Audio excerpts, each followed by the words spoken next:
السلام عليكم ورحمة الله وبركاته. النهاردة من نبض العاصمة ورشة عمل تعليم صحافة، صحافة الموبايل. النهاردة كان معانا الدكتور محمد وهبة. ومن داخل نبض العاصمة حضرت الدعوة من الدكتور محمد وهبة لكي أتعلم وأخذ كورس في صحافة الموبايل. احنا النهارده في نبض العاصمة بناخد أول يوم كورس النهارده تعليم الديزاينر. الدكتور النهارده ما قصرش في حاجه بصراحه. الدكتور يعني شرح مبسط لكل حاجه بخصوص الديزاينر، بخصوص صحافه الموبايل. نشكر الدكتور طبعا النهارده بشكل يوصل للناس المعلومه بطريقه صح وازاي يفهموا. طبعا ده من جريده نبض العاصمه علشان نقدر نوصل الحقيقه للناس والمعلومات اللي تفيدهم.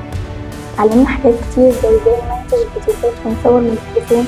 كده كنا في ورشة نبض العاصمة، اتعلمنا ازاي نعمل برمجة فيديو احنا عملناه مع الدكتور محمد وهبة. هنتعلم صحافة الموبايل، هنتعلم صناعة المحتوى.